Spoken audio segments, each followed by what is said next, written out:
இதெல்லாம் போரில் நடந்த சம்பவங்களாக தான் இப்படி இருக்குது. கடற்கரை ஓரம் இப்போ தான் இந்த கோயிலை மட்டும் அழிஞ்சு போய் திருத்தப்படாமல் அப்படியே திருத்தங்கால ஒரு பெரிய வீடு அணிஞ்சு எல்லாம் பாலணிஞ்சு போய் கிடக்கு. இதுக்கும் யாழ்ப்பாணத்தில் தான் கடுமையான வெக்க பிரதேசத்தில் நிற்கிறேன். யாழ் மாவட்டத்தில் இது போர் நடந்த இடங்கள். உங்களுக்கு தெரியும், முள்ளிவாய்க்கால்லாம் போரின் இறுதி இடம் என்று தெரியும். ஆனால் அதே போல் உக்கிரமான யுத்தங்கள் நடந்த இடங்களில் இதுவும் உண்டு. வடநாட்சி கிழக்குன்னு சொல்கிறது. இந்த இடத்துல தாளியடி மருதங்கனி இந்த இடங்களை சூழ இப்போ நான் போய்கொண்டிருக்க இடம் மருதங்கனி. இதில் பாருங்கள் எப்படி இருக்குன்னு சொல்லி. போருக்கு பிறகு எல்லாம் அழிஞ்சு போயிருக்கு பாருங்கள். எல்லாம் அழிஞ்சு வெறும் நிலங்கள் புதர் காடுகள்லாம் இருக்குது பாருங்கள். இதில் பனை மரங்களும். இதனால தான் இந்த இடங்களில் இப்படி வெப்பமாயிருக்கு. அதை போர்ன்றது இவ்வளோ அழிவை தரும்னு சொல்லி இதை பார்க்கக்கூடிய மாதிரி இருக்கும் உங்களுக்கு. அந்த உலக யுத்தங்களில் ஹிரோஷிமா நாகசாயி இந்த இடங்களில் புல்லுகள் எல்லாம் முளைக்காமல் இருக்கிற மாதிரி இந்த இடங்கள்லையும் ஏதோ ஒரு வகையில் அந்த தாக்கம் இருக்குது. எனக்கு தெரியக்கூட இந்த ஆலமரம் கூட பெரிய அளவில் வளர்ந்துருந்தது ஒரு காலம். இப்போ அந்த வெப்பம், அந்த யுத்த நஞ்சு, அப்படியான அந்த அசுத்தமான வாயுக்களால் அந்த நிலங்களெல்லாம் மாசுபட்டு போல் பாருங்கள். கடற்கரையோடு அந்த அணிஞ்சால் இது வழியெல்லாம் ஒரு காலம் வீடுகள் தென்னை மரங்கள் எல்லாம் நின்றது. யுத்தத்துக்கு புறவுண்டையும் காண முடியலை.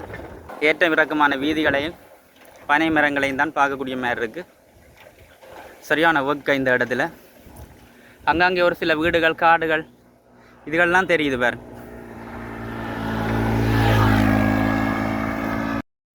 அதிக அளவிலான பனை மரங்கள் இப்போது கூட இருக்குது சிறிய அளவில். ஆனால் பாரிய மரங்கள் எல்லாம் யுத்த காலத்தில் அழிஞ்சு போட்டுது. அழகான கடற்கரை ஓரம் ஒரு சுற்றுலாத்துறைக்குரிய இடம் அழகுபடுத்தி இதில் சுற்றுலா மையங்கள் அமைச்சால் இவ்வளவோ நாட்டுக்கு வருமானங்களை அள்ளித்தரக்கூடிய இடங்கள் அப்படியே இருக்குது. இன்னும் போர் அடையாளங்களோட பாருங்கள் இந்த வீட்டை எப்படி இருக்குன்னு. இதெல்லாம் போரில் நடந்த சம்பவங்களாக தான் இப்படி இருக்குது. நானே இந்த வீடியோக்கள்லாம் போடுறேன்டா மீள நிகழாமை என்ற உறுதிப்படுத்தப்பட வேணும்.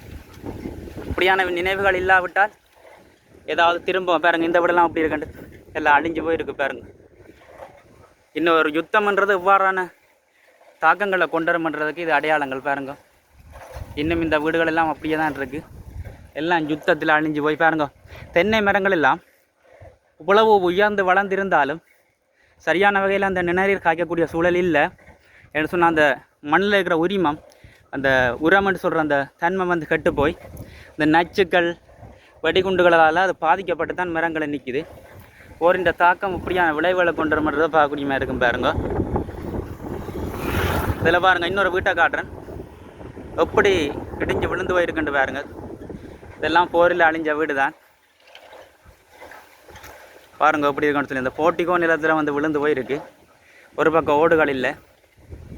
இன்னும் சரியான நிலைக்கு வர இல்லை. யுத்த வடுக்கள் இன்னும் ஆறாத ரணங்களாக தான் இருக்குது பாருங்கள் கடற்கரை ஓரம். இப்போ தான் இந்த கோயிலை மட்டும் சொல்லிவினோம். தாங்க விளாட்டிலும் சமய தலங்களை வழிபாட்டு தலங்களை தமிழர் பண்பாட்டை போன்றவை தான் எங்களோட மக்கள். அதில் இந்த ஆலயத்தை மட்டும் அழகாக வடிவமைச்சிருக்கிறோம் பாருங்கள். இந்த ஆலமரத்துக்குள்ள அழகாக ஒரு ஆலயத்தை பார்க்க முடியுது. குருமர் ஆலயம் என்று எழுதியிருக்கு. இங்கால பாருங்கள் எப்படி இருக்குண்டு. கடற்கரை ஓரத்தில் பாருங்கள் அங்கால கடற்கரை வாடிகள் எல்லாம் இருக்குது. வீதிகள் எல்லாம் குறுக்கு மரக்கமாக போய்கொண்டிருக்கு. வீதிகள் மட்டும்தான் புனரமைக்கப்பட்டிருக்கு.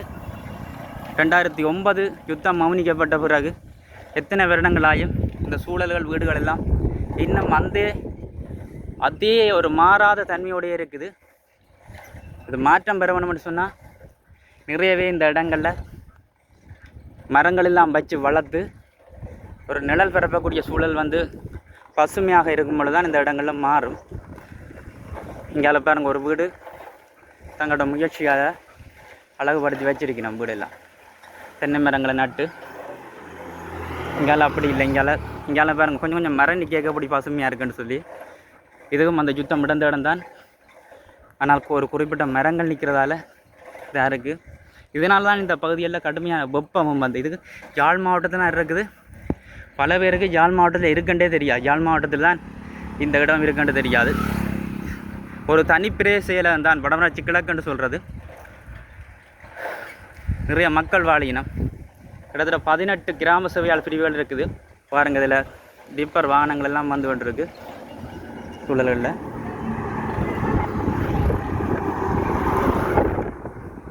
தூர இடங்களுக்கு போயிட்டு வந்து கொண்டிருக்கு பாருங்க. கடற்கரையோர பகுதியெல்லாம் இது. நான் இப்போ போய்கொண்டிருக்கிற இடம் வந்து வத்திராயன் என்று சொல்கிறது. தாளேடியிலேருந்து வந்து மருதங்கனி தாண்டி வத்திராயன் என்ற பகுதியில் போய்கொண்டிருக்கிறேன். பாருங்கள், இப்படி பனை மரங்கள் எல்லாம் இந்த யுத்தத்துக்கு பிறகு இப்போ தான் குறிப்பிட்ட அளவில் வளர்ந்து கொண்டிருக்குது.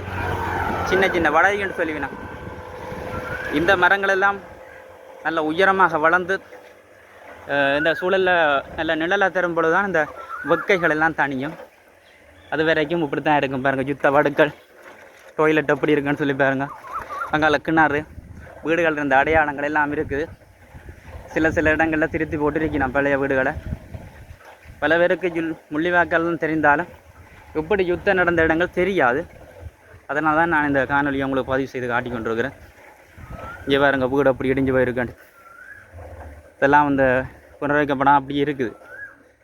அவருடைய வசதிகள், பொருளாதார நிலைமைகளால் அப்படியே இருக்குது. ஏற்கனவே இந்த இடங்களில் சுனாமியும் நடந்திருந்தது. இப்போ இன்னும் தாக்கம், துன்பத்துக்கு மேலே துன்பத்தினால அந்த மக்கள் இந்த மீள முடியாமல் தான் இருக்கணும். இந்த பகுதியில் பாருங்க அப்படி இருக்குன்ட்டு.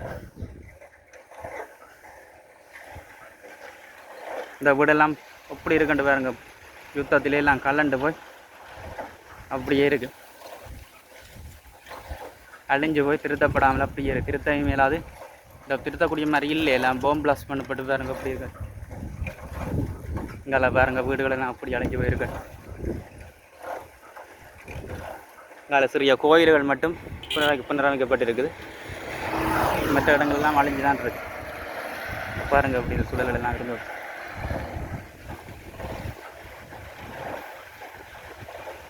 இதில் ஒரு கோயிலுக்கான போர்ட் போட்டிருக்கு பாருங்க. இங்கே பாருங்க எல்லாம் அழிஞ்ச வீடுகள். அத்திவாரம் எல்லாம் தூளாக இந்த மணலில் கிடக்கிற கல்லுகளை பாருங்க எப்படி தூள் தூளாக இருக்குன்னு. எல்லாம் யுத்த வடுக்கள், போரின்ற வடுக்கள்லாம் எவ்வளவு பெரிய தாக்கத்தை கொண்டு வந்து கிடக்குன்ட்டு பாருங்க.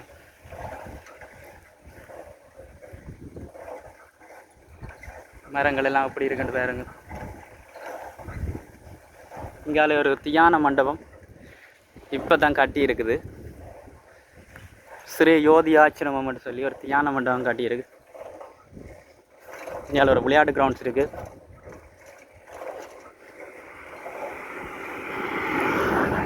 அங்கால கடற்தொழில் வாடிகள் எல்லாம் வைக்கப்பட்டிருக்கு. பாருங்க வீடுகள் எல்லாம் அப்படி இருக்கு. அதில் ஒரு போர்ட் பலகை தெரியுது, உதயசூரியன் விளையாட்டு கழகம்ண்டு. இங்கால பாருங்க வத்திராயன் மக்கள் குடியிருப்புன்னு இருக்கு. இதுக்குள்ள தான் விட்டு போய் பார்க்க போகிறேன். வீதிகள் எல்லாம் வெடிவாடஞ்சிடாக்கு. வீதிகள் கூட வெறும் கல்லும் இதுக்குமா தான் இருக்குது பாருங்க. கல்லும் குழியுமாக இதெல்லாம் போய்கொண்டிருக்கிறேன்னா இல்லை பாருங்க எப்படி இருக்கு. இதில் ஒரு சின்ன வீடு இடிஞ்சிடாக்கு. அங்கால பாருங்க எப்படியெல்லாம் வாழ்ந்துருக்கிறோம்னு சொல்லி. அங்கால ஒரு பெரிய வீடு இடிஞ்சு எல்லாம் பாலனைஞ்சு போய் கிடக்கு. சூழல்கள், பனை மரங்கள் எல்லாம் மெஞ்சி போயிருக்கு. இங்கால பாருங்க ஒரு தந்தையாற்ற நினைவில் யாரோ கட்டி இருக்கணும். இந்த இது முத்தையா சபாரத்தினம் மண்டலம் இருக்குது, வத்திராயன் வடக்கம்.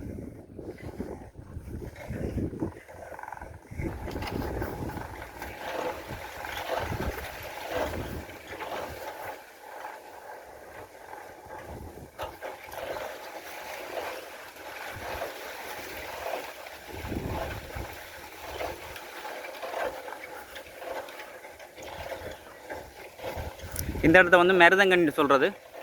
மருதங்கனியில் கடற்கிற பிள்ளையா கோயில். இங்கால கடல் மீனவர் வாடிகள் எல்லாம் இருக்குது. இப்போ இந்த பகுதிகளில் வந்து மக்கள் வந்து தொலை செய்து கொண்டிருக்கணும். இந்த போருக்கு பிறகு சரியாக இன்னும் இந்த சூழல் சரியான நிலைக்கு வர இல்லை. கடுமையான வெயில் இந்த சூழலை பார்க்கக்கூடியமையாக இருக்குது. இந்த சரியான வகையில் வீடுகள் அமைச்சு, பாரியலான பெரிய வீடுகள் அமைச்சு வாழக்கூடிய சூழல் இன்னும் வர இல்லை.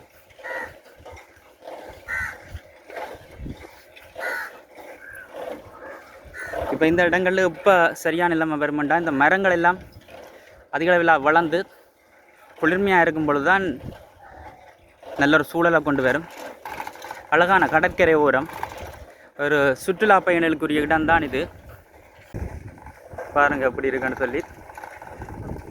அந்த யுத்தத்துக்கு பிறகு சுனாமிக்கு பிறகு கடற்கரையில் இல்லாமல் மக்கள் எல்லாம் அந்த இடங்களை உயரங்களை தாங்க மாட்டாமல் உள்ளுக்குள்ளே குடியிருப்பு மனையாக தான் வாழ்ந்து வருகிறோம். இந்த சூழலில் அந்த குடியிருப்பு பக்கமாக தான் நான் இப்போ போய்கொண்டிருக்கேன். பாருங்க எப்படி இருக்குன்ட்டு. சரியான வெயில். இங்கால சிறிய வீடுகள் இங்கால கொஞ்சம் கட்டி வச்சிருக்கிறேன். இருந்தாலும் நகர்ப்பகுதிகளை போல இல்லாமல் கிராமத்து வாழ்வியல் முறையிலேயே சிறிய அளவில் அந்த வீடுகள் இருக்குது.